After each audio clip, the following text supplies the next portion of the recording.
This is The Basketball Show with Shane the Hammer Heel and Steve Mr. Magic Carfino. Brought to you by Unibet, TCL Plex, and News Corp. What they gonna say next? Hello and welcome to The Basketball Show. I'm Nathan Strempel. It is great to be here. And to start off with, a big thank you to our friends at Unibet, TCL Plex and News Corp Australia for making it all possible. And sitting next to me is the man who once had 20 assists in an NBL game, Shane the Hammer Heel. Just throwing dimes, baby. Well, I'm going to throw a few Good to have you here. Oh, mate, it's very good to be sitting next to you once again, sir. And I'm going to throw a few dimes your way. What a great round in the NBL. It is time for Hammer Time. Indigenous round, the inaugural Indigenous round. A lot to talk about. What do you make of it? Well, a lot of positives, wasn't there? And, I was down there in Wollongong yesterday, and big shout out to Tyson Demos, who got it all going from the Illawarra standpoint, and then well done to the NBL of making it an entire round. But the work he's done, and they've named it MVP for the player of the game down there. So fantastic to the work that he's done.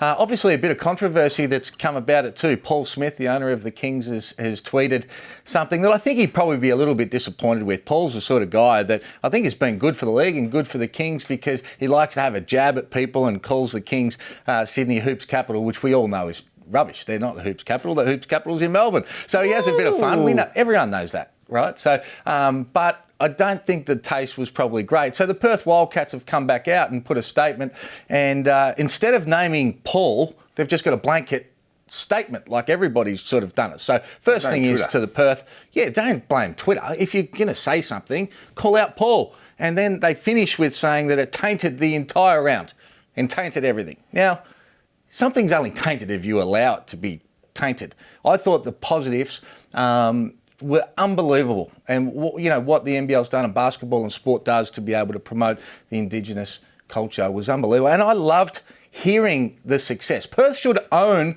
the success of what they've done in their jersey. I loved hearing that artist talking about the travel and the success and the 33 straight years and the championships and everything. Own that. You don't have to be, you know what I mean? Yeah. Or not? Well, no, I completely know what you mean. And I think there's so many positives to say that it tainted the round and also tainted reconciliation as a whole. Is a pretty extreme statement, but so many positives that do stand out. Not only Perth's jersey, I think all of the jerseys and the Indigenous artists that were employed to make those jerseys, didn't they look amazing? Well, they did. And I think one thing for Paul Smith and the Sydney Kings is that they can actually learn from Perth. Now, I don't agree with everything Perth do from a management point of view and current management and past management, but what they do is they embrace the success and the history they've got. Something the Sydney Kings haven't been great at, really. And, they've had 3 owners in the last 5 years. So sometimes it's sort of passed from, one owner to the next owner, and they're worried more about what they're doing rather than embracing. I'm not sure the Sydney Kings know what Mike Wroblewski did and guys like Andrew Lazarus to be able to make the Sydney Kings who they are today and the opportunity. So I think Perth should own it. I think the whole Indigenous thing, the NBL should be congratulated. Guys like Tyson Demos. And I was listening to some of the Indigenous kids and the performances down in Illawarra. It was so good, and we really should celebrate it. Nothing's been tainted. We need to grow this for next year. A great conversation there, Hammer. And what will be the top 2 teams going into the finals? This is the Starting Five, brought to you by TCL Plex smartphones. Topic 1, Shane. A round that had just about everything. A game cancelled for a leaky roof in Illawarra. We did. You were there. We didn't, did we? Did you bring your umbrella out the stadium? Oh my goodness. We stopped the game. Mate, I don't know. They're a tenant, obviously, the Hawks. This isn't their fault. Whoever owns that stadium and manages it needs to be fixed. That's embarrassing to the league that actually happened. Well, I think, fix it. Yeah, I think there's a lot of finger pointing. Lord Mayor calling it for fix. I think there's too many Chiefs and too many Indians, not enough Chiefs. Cut it out. Matty Flynn, a great call to say what summed up what's been a tough season for him. The league hasn't stopped, so the league has made a decision to call the game now. They will review over the next 24 hours how the result will be calculated. But it's a player safety issue, so the game will be called. Just typical the year I've had. This is a perfect way to finish. I know, Matty. I know.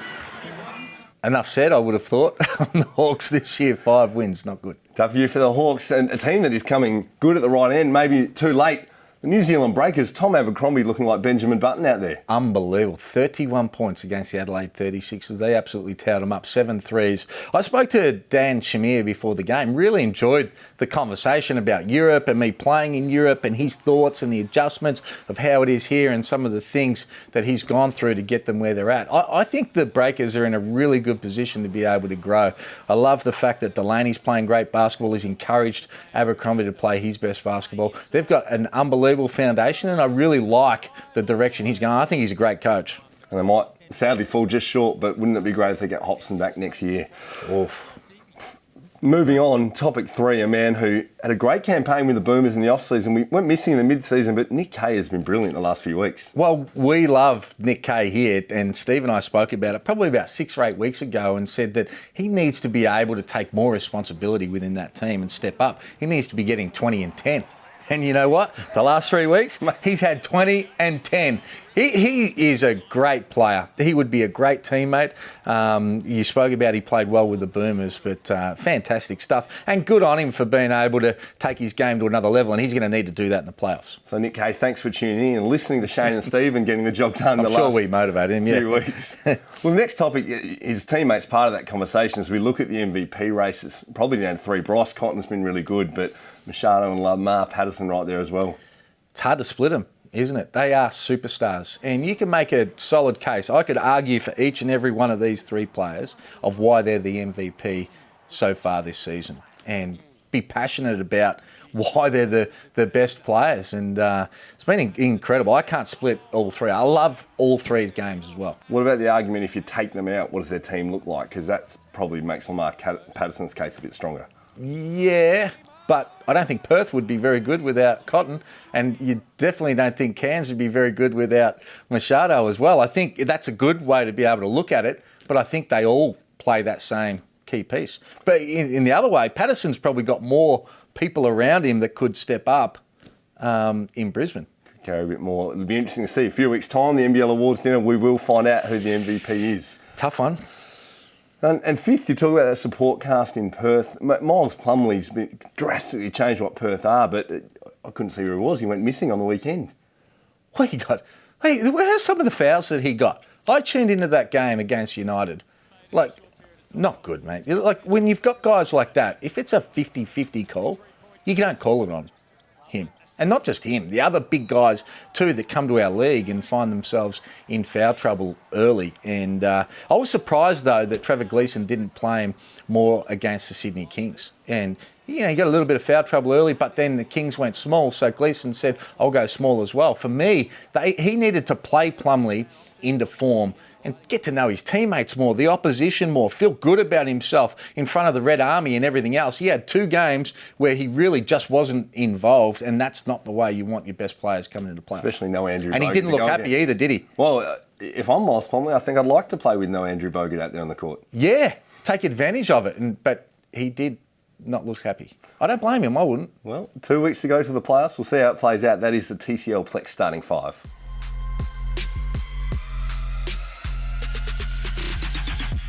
Jumping into courtside now with their experts around the country. First off is Derek Rucker. It's an exciting time for basketball in Queensland. It's all about the Taipans train up in Queensland. Hey guys, well here we go. After an up and down week in the basketball global community, it is good to get back to basketball and talking about the NBL. And I'm talking about the Cairns Taipans. The Bullets did a great job this weekend, but in my opinion, the Taipans are the best team in the NBL right now. And I'm going to make a promise right here. The Taipans are going to beat whomever they play in the first round of the playoffs. That's right. They're going to be in the grand final, and then they might win it all. The Taipans have the best player in the competition right now, Scotty Machado. They have the best supporting actor in the competition right now in DJ Newbill. And then they have the guy that can make cameos at any point in a game, and that's Cam Oliver. I just don't think any team has enough weaponry to deal with those 3 guys when they're on top of their game. Now, can Perth beat them? Possibly. But the Red Army has already seen what's happened when the Taipans went out there earlier this season. The Taipans put it on them. Can Sydney handle them? Well, the Sydney Kingdom has seen what's happened when the Taipans come to Sydney. They put it on them. So it's going to be very interesting as we go down the stretch. I think Mike Kelly has his troops organized, he has them full of belief, and they have the talent to take away the NBL championship in season 20. Guys, I can't wait for these playoffs to start. What do you think? Wow, he's calling them championship. I love what Cairns do, but I can't see him winning the championship. I like where he's going. I like the fact that he's rolled the dice. They're fun to watch. They're fun to watch. I love them. I love what Mike Kelly's done, but I can't see him win it. I'd love to see them winning it. I hope I'm wrong. I'd love to see him win it. Anyway, let's get over to the West, our man, Lacko. Yeah, like so many people, I was eagerly excited about watching the potential matchup between two great big men in Plumlee and Bogut. Unfortunately, it didn't eventuate in this game. No Bogut, no Lazada, no Moller, Lish playing limited minutes, and still no Damian Martin for the Wildcats. Plumlee also playing a limited role in this game, but guess what? It didn't matter. The Wildcats clinched the series 3-1, and here's the reason why. Will Weaver, Sydney Kings, you have no answer for Bryce Cotton. Cotton continues to dismantle the Kings' defence, and in particular their on-ball pick and roll coverage. That deep centre field positioning that they have the five-man playing hasn't worked. Cotton comes off, creates separation, gets too much airspace, and has knocked down the perimeter shot with consistency. His numbers balloon out to 33 points per game against the Kings, shoots it at 47% from the field and 44% from the three-point line. He has the ability to hit the mid-range consistently and also find perimeter shooters in Steindl and White. For the first time, a dent in the Kings' armour, in particular against the number 2 seed, the Perth Wildcats. Interested to hear your thoughts about that, and also the tweet from CEO and chairman, owner, Paul Smith on the Sydney Kings. The Wildcats thought it was an ignorant and arrogant tweet brought out, and the NBL is investigating. Back to you guys. Love the work there from Lacko. Always busy chasing a story in the West and plenty to talk about. Going down to Victoria, our man PK. Now, we've copped a lot of backlash over the Lamar Patterson. Only a few knuckleheads. We haven't copped a lot. Most people agree. Most people know. Let's see what PK's got to say about it. Yeah, well, there's been a little bit of talk lately about Lamar Patterson for MVP, and why wouldn't there be? He's playing incredibly basketball, and the Bullets are the hottest team in the league. But for me, it's one of the dangers of picking the MVP at the end of the season rather than voting on it throughout the season, because someone like Lamar's red hot at the end, you forget about what happened at the start. He turned up out of shape. In his first 12 games, he shot below 40% in 7 of them, shooting in the 20s and 30s in more than half of his games. And of course, the Bullets slumped to 5 and 7 at that point. They were in big danger. And why was he struggling so much? He didn't have his legs underneath him. You know, double headers, late in games, he was tired. Defensively, he wasn't contributing what he should have been, and the Bullets suffered because of it. Of course, as he's gotten fit, he has become an absolute superstar. In his past 13 games since then, he has shot 47% or better in 9 of them, and the Bullets have won 8 of those 9 games. He is carrying the load, he's scoring late in games, he's rebounding exceptionally well, and defensively he's upped his game, he's switching out onto guards, he's getting down at his stance and he's doing the job. He's literally an all-court superstar at the moment. So I guess if the question is, who's the best player in the NBL right now? I'm happy for you to say Lamar Patterson. But if the question is, who's the MVP over the entire season? The answer has to be Bryce Cotton. That right there, ladies and gentlemen, is why PK is one of the best. The way he broke that down, it's so true. And, you know, what a lot of stats don't show you is when you're fatigued, when you're a pro athlete, you know you've got to get yourself ready and all the little things add up. He wasn't doing that. He is now. He's a superstar. Well done, PK. Articulate call from PK. And speaking of putting up numbers, let's jump over from the NBL to the NBA. It has been an emotional week. The three of you did a great job breaking down the tragedy around Kobe Bryant last week, but then bouncing back from that as we see the games go on, Dame Lillard's one guy who's standing out, putting up incredible numbers. And well done to LeBron James and the Lakers and what they did in a tribute. Absolutely unbelievable. No one does it better than the NBA, heartfelt. But yeah, Dame is absolutely incredible right now. He's the first player in NBA history to average 45 points and 10 assists over a 6-game span. The man is on a mission. He doesn't say a lot. He gets it done. He comes up big. He absolutely crushed the Lakers in that emotional game. Well, and He's a California kid, so no doubt he's grown up watching Kobe Bryant and in the mould of yourself, Shane, undersized point guard, underrated sometimes for his size at times. So he's went to a small school. He's always had to push beyond that. You're going to throw it a little package. He came out to Australia around September and spent some time with the Foot Locker, and you hear just a snippet here about the attitude and the mindset that takes him to those sort of numbers. You put your hands together, raise your voice, Damian Lillard. The environment that I grew up in, you had to be tough. So once I put that part of me with actually doing the work, you get to those situations now and you're like, I'm going to make this shot. You've got 30 of the most talented basketballers in this state. Or what's your final word to them? Work hard, be encouraged, believe in yourself. You know, never been up close and personal with an NBA player like that. So some great insights and great advice for young players like me.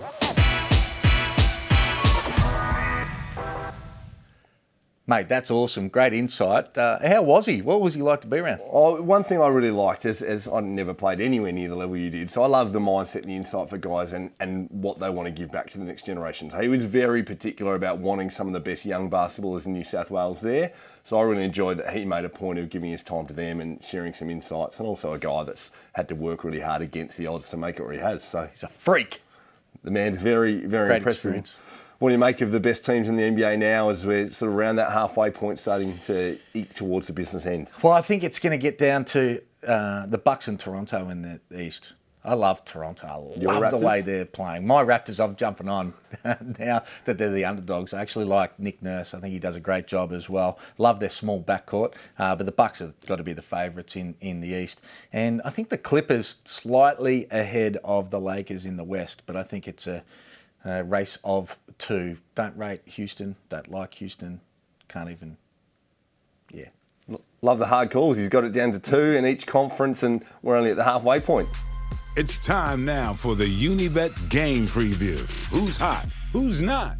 Time now for the Unibet results segment. Before we go to the preview, people are quitting their jobs. You're just making the money. 6 out of 7 winners and 4 out of 7 margins. Yeah, well, I've got to tell you, though, the one that did miss out on was Perth in Melbourne, and that was with Tariko White coming out late and Miles Plumlee getting in foul trouble. So, yeah, the little asterisks around So that. an asterisk there? You think maybe that's one people who cash out on when they see that White's out? Yep. So, no, all good. Getting a lot of text messages, a lot of positive feedback, so keep it coming. Well, I'd say tell your friends, but people might want to keep the advice to themselves. Unibet aren't happy. Let's see how you go this week and jump into the Unibet game preview. Crucial round, penultimate round of the NBL, starting off with the New Zealand Breakers at the Brisbane Bullets. If the Breakers have got any chance, they definitely need to win this. Yeah, and I think this will be a really close game, but I'm going to go with Brisbane just because they're at home. They've got momentum. I love everything that New Zealand's doing. They'll be confident. And whilst you say they've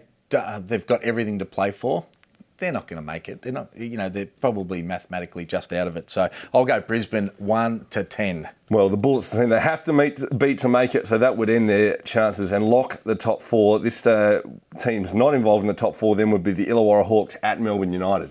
Well, we've been killing on the Illawarra Hawks lately. 11 plus for Melbourne United. It will be a bloodbath. Beat up on the little ones that are struggling. And United would be frustrated not being in that playoff conversation. Cairns Taipans at Adelaide 36ers. Good game. Really good game. Johnson and Randall looking good. Yeah, I'm going to go with Cairns. I love DJ's comments after the game. I know he's been slammed by some people saying he shouldn't have said that. He called out his teammates and they deserved it. They bounced back. They listened to him. That's what good leaders do. Cairns win 1-10. Yeah, he's been criticised for being softly spoken. Great sense speaking out. Unhappy missing the playoffs. Taipans there for you, Shane. Now we look at the Sydney Kings at South East Melbourne Phoenix, another team out of that playoff race. Yeah, and the Kings could rest players as well, but they need to get more time into Kevin Lish. He's going to be important part come playoff time. I think the Kings go down there and win 1-10. I think it'll be a high-scoring game. Not a lot to play for except pride for Phoenix. And finally, this is 2 playoff teams, assuming Brisbane would lock in their spot in the Friday game, Brisbane Bullets at the Perth Wildcats. Well, I think the Wildcats will be too good. And great test for young Magnay. He'll end up coming up against Plumlee at different stages. These are the sort of experiences. So, unless he's buried at the end of the bench and doesn't play. True. But I think that matchup, Trevor will actually play Plumlee a lot. He needs to. He needs to get time and confidence in. I think Perth win that. I think they win it 1-10. I think it'll be a close game. Moving on now to the NBA games and our Unibet game preview. First up, Oladipo back for the Indiana Pacers at your Toronto Raptors. And he's going to take a little bit of time before he's in his career best form, but they're a good team, Indiana, playing really well, play solid basketball, very together, but not against Toronto. In Toronto, I think they get the win. I love the way they're playing, love their depth, up-tempo too, love their small backcourt. With the North, Siakam just elevating his game. They're fun to watch. We move on now to the Houston Rockets at the LA Lakers. I can't tip Houston. Can't like stand the way they play. No, don't like it. Don't like it at all. Don't like their backcourt. I do like the Lakers, though. I think the Lakers win this game. Yeah, it's going to be interesting to see what sort of form they get going into the playoffs. But Lakers, for me, they'll win that. And finally, we talked about Dame Lillard's red-hot form, the Portland Trailblazers at the Utah Jazz. Yep, Portland playing really good basketball on the back of that hot form, unbelievable. But Utah, Joe Ingles might get the start on Dame, just with his length, 6'8", got those long arms, smart defender. You've seen that at Boomers too, you've seen him guard against Team USA smaller guys. He can do it. Deflections, he changes angles, also puts off that shot. As well. I'm going to go Utah at home. Should be a close game, but they are looking good since our man Joe Ingles has been starting lineup over the last, month, 6 weeks. Joey's numbers fantastic since he's back in the starting group. They are the hot tips for the NBA games in the Unibet game preview with Shane Hill. And Hammer, that's all we've got time for this week. Mate, you've come off the bench. You've made a couple of threes, thrown some dimes. You've directed us around the court. You've done well, mate. Carfino's in trouble. The bench. Get some shots up. There you go. Try and make an impact. It's nice to get some game time, and thanks a lot for joining us. You can subscribe at Apple Podcasts, and a big thank you to our friends, Unibet, TCL, Plex, and News Corp Australia. Hammer, any final thoughts? Big time in basketball at the moment. Bring on the NBL playoffs. I cannot wait. So close. Very exciting. 2 rounds left in the minor rounds. Thank you for joining us, Shane the Hammer Hill. I'm Nathan Strempel. Thanks for watching The Basketball Show. We'll see you next week. This is a co-production by News Corp Australia and Closer Sports.